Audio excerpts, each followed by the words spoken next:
नमस्कार साथियों, स्वागत है आपका आपके अपने चैनल यूनिफाई स्टडी में। दोस्तों, आज के इस वीडियो में हम पढ़ने वाले हैं मध्यकालीन भारत के बारे में। दोस्तों, जैसा कि आप सभी जानते हैं कि प्राचीन भारत के हम इम्पॉर्टेंट टॉपिक को कवर कर चुके हैं, तो आप प्ले लिस्ट में जाके प्राचीन भारत के इतिहास को देख सकते हैं। तो मध्यकालीन भारत के बारे में आज हम शुरू कर रहे हैं। तो सबसे पहले आज हम इस वीडियो में 3 टॉपिक के बारे में बात करेंगे। सबसे पहला टॉपिक अरबों द्वारा सिंध पर विजय। उसके बाद दोस्तों महमूद गजनबी के आक्रमण तथा मोहम्मद गौरी के आक्रमण। इन तीनों टॉपिक के बारे में दोस्तों आज हम डिटेल में बात करेंगे। तो आज हम मध्यकालीन भारत की शुरुआत करते हैं। तो सबसे पहले आ जाता है दोस्तों अरबों द्वारा सिंध पर विजय। तो चलिए हम स्टार्ट करते हैं, देखते हैं अरबों द्वारा सिंध पर विजय। सबसे पहले दोस्तों अरबों ने भारत पर आक्रमण किया था। इसके विषय में हमें कहाँ से जानकारी मिलती है, तो इसके बारे में दोस्तों 9वीं शताब्दी में बिलादूरी ने एक पुस्तक की रचना की थी जिसका नाम था फुतूल अल बलदान। इस पुस्तक में दोस्तों अरबों के द्वारा भारत पर किए गए आक्रमण के बारे में जानकारी मिलती है। तथा एक पुस्तक थी जिसकी रचना हुई दोस्तों 13वीं शताब्दी में। किसके द्वारा? तो अबू बकर कुफ़ी के द्वारा इसकी रचना हुई, जिसका नाम है चचनामा। तो चचनामा एवं फुतूल अल बलदान, इन दो पुस्तकों से दोस्तों हमें अरबों द्वारा भारत पर किए गए आक्रमण के बारे में जानकारी मिलती है। तो दोस्तों देखते हैं खलीफा उमर साहब, जो कि दूसरे खलीफा थे दोस्तों। तो खलीफा से क्या मतलब है दोस्तों? तो इस्लाम धर्म के उत्तराधिकारी को खलीफा कहा जाता है। तो खलीफा के दोस्तों जो थे उमर साहब, खलीफा उमर साहब के समय में अरबों ने जो थाने जो है इस समय मुंबई में है, तो मुंबई से भड़ोच एवं देवल को जीतने की कोशिश की, लेकिन वो उसे जीतने में असफल रहे। दोस्तों मोहम्मद बिन कासिम बाद में आया। 712 ईस्वी में मकरान होता हुआ देवल सिंध पहुंचा। दोस्तों इंपॉर्टेंट क्वेश्चन यहाँ से पूछा जाता है कि मोहम्मद बिन कासिम भारत की तरफ कब आया था? तो 712 ईस्वी में मकरान होता हुआ मोहम्मद बिन कासिम सिंध पहुंचा एवं नीरू नगर जो था कि बौद्ध भिक्षुओं के निवास का स्थान हुआ करता था, जहां पर मोहम्मद बिन कासिम ने अधिकार कर लिया। बाद में दोस्तों मोहम्मद बिन कासिम ने जाटों की राजधानी थी सीसम, उस पर भी अधिकार कर लिया था। उसके बाद में दोस्तों बाद में उसका युद्ध हुआ, राओर का युद्ध, जिसका नाम है दोस्तों राजा दाहिर था, जिसका मोहम्मद बिन कासिम के साथ में युद्ध हुआ।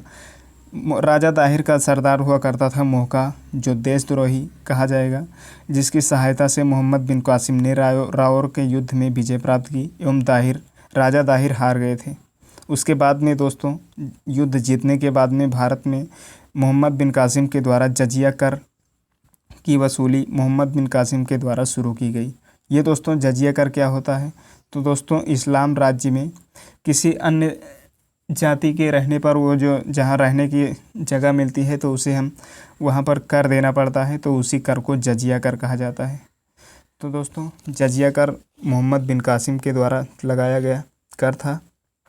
715 ईस्वी में दोस्तों खलीफा सुलेमान हुए।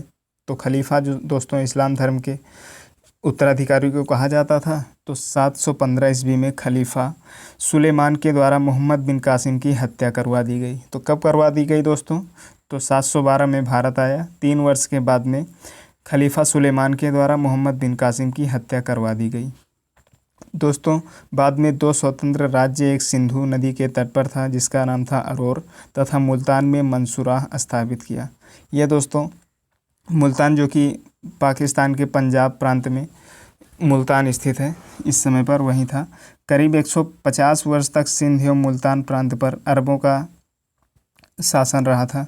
दोस्तों ये मोहम्मद बिन कासिम था जो कि अरबों पर सिंध की विजय प्राप्त की थी। उसके बाद में दोस्तों आया था महमूद गजनबी, जिसने भारत पर आक्रमण किया था। महमूद गजनबी बहुत ख़तरनाक इंसान दोस्तों, जो भारत पर 17 बार आक्रमण कर चुका है। सुबुक्तगीन का पुत्र था दोस्तों महमूद गजनबी।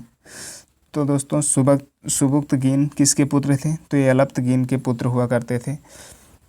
सुबुक्तगीन का पुत्र था महमूद गजनबी, जो 27 वर्ष की उम्र में 999 से 1030 तक शासक बना, जो सिस्तान के खलीफा को हराकर सुल्तान की उपाधि धारण करने वाला ये प्रथम शासक बना। दोस्तों पूछा जाता है कि सिस्तान के खलीफा को हराकर सुल्तान की उपाधि धारण किसने किया था? तो ये महमूद गजनबी हुए। या तो ऐसे भी पूछ सकता है कि महमूद गजनबी ने किसको हराकर सुल्तान की उपाधि धारण की थी? तो ये हो जाएगा सिस्तान के खलीफा को हराकर सुल्तान की उपाधि धारण करने वाला प्रथम मुस्लिम शासक हुआ महमूद गजनबी। दोस्तों, बगदाद का खलीफा था अल कादिर बिल्लाह।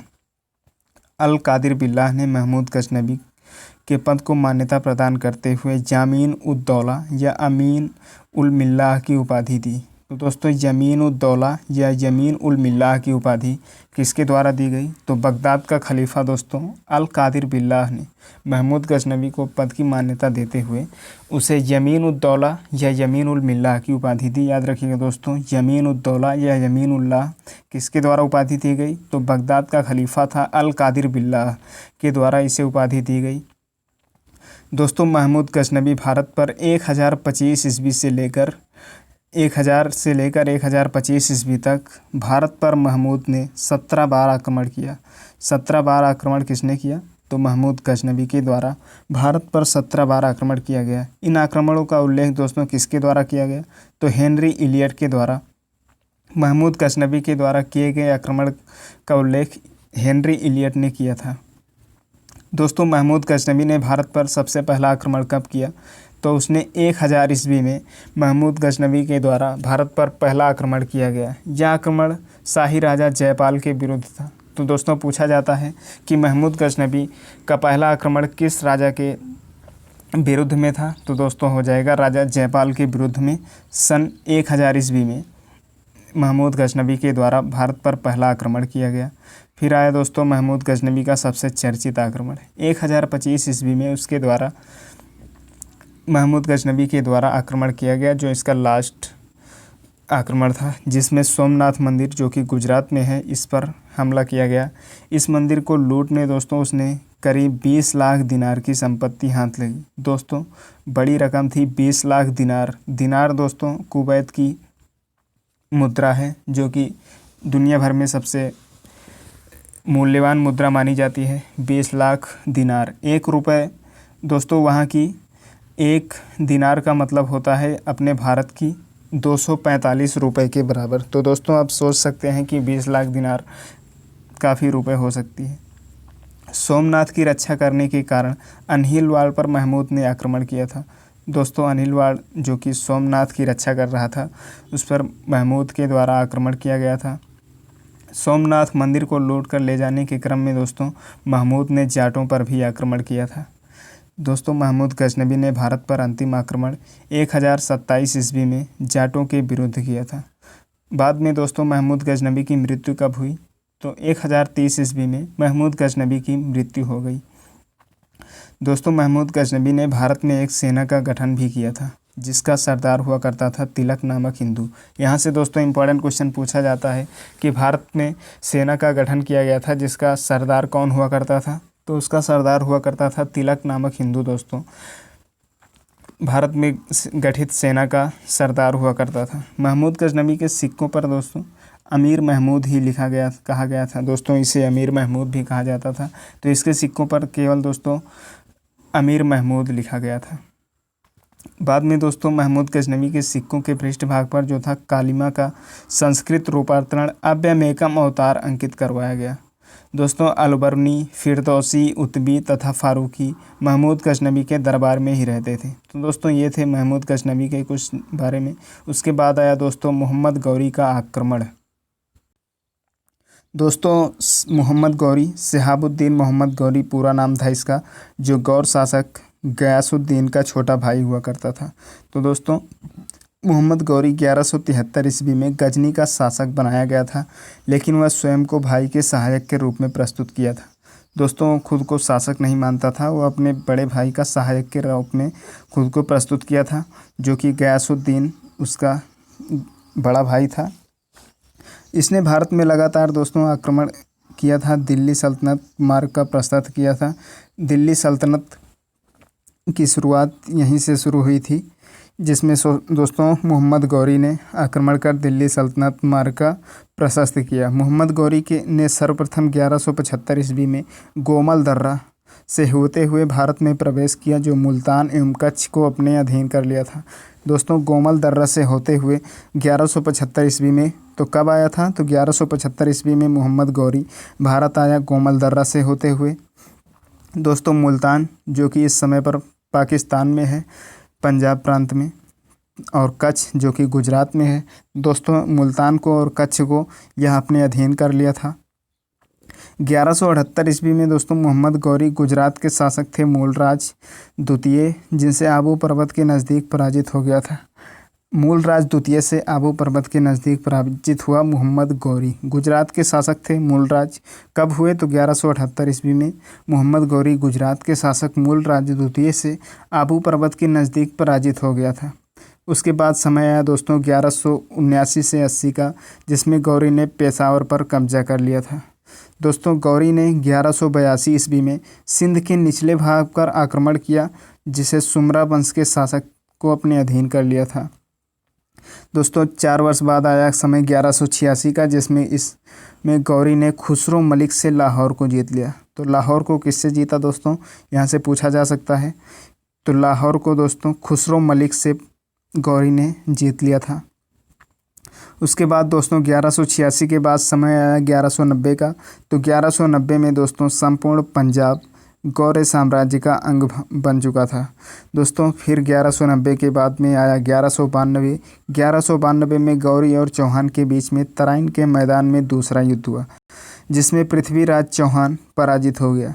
दोस्तों मोहम्मद गौरी एवं पृथ्वीराज चौहान के बीच में हुए तराइन के युद्ध में पृथ्वीराज चौहान पराजित हो गया। तो कब हुआ था? तो 1192 ईस्वी में हुआ था। मोहम्मद गौरी एवं पृथ्वीराज के चौहान में युद्ध पराजित हुए पृथ्वीराज चौहान। कब? तो 1192 में। दोस्तों 1205 समय आया, जिसमें गौरी ने खोखरों को भी पराजित कर दिया। फिर गजनी वापसी के मार्ग में 15 मार्च को 1206 ईस्वी में अफरीदी, जो कि कर्मार्थी कमलों द्वारा सिंधु नदी के दम्यक नामक स्थान पर नमाज पढ़ते वक्त धोखे से मोहम्मद गौरी की हत्या कर दी गई। दोस्तों 1205 ईस्वी में जब वह गजनी की तरफ वापस लौट रहा था, तो सिंधु नदी के दम्यक नामक स्थान पर नमाज पढ़ रहा था जिस समय, तो धोखे से उसकी हत्या कर दी गई। कब ये हत्या हुई दोस्तों? तो 1205 ईस्वी में धोखे से सिंधु नदी के दम्यक नामक स्थान पर उसकी हत्या हुई थी। कैसे हुई? तो नमाज पढ़ते वक्त उसकी हत्या कर दी गई। दोस्तों मोहम्मद गौरी को कोई भी पुत्र नहीं था। मोहम्मद गौरी के सिक्के में एक तरफ दोस्तों शिव के बैल तथा देवनागरी लिपि में पृथ्वीराज, तथा दूसरी तरफ दोस्तों घोड़े के साथ में मोहम्मद बिन साम लिखा था। दोस्तों घोड़े के साथ में है। दोस्तों घोड़े के साथ में मोहम्मद बिन साम लिखा हुआ है। मोहम्मद गौरी के कुछ सिक्कों पर दोस्तों लक्ष्मी की आकृति या देहलीवाल अंकित किया गया है। तो दोस्तों ये थे हमारे 3 टॉपिक मोहम्मद गौरी के बारे में, एवं महमूद गजनवी के बारे में, एवं अरबों के सिंध पर विजय के बारे में। तो दोस्तों आपको वीडियो कैसा लगा आप कमेंट करके ज़रूर बताइएगा। आप चैनल को सब्सक्राइब ज़रूर कीजिएगा तथा अपने दोस्तों के साथ शेयर करिएगा। धन्यवाद।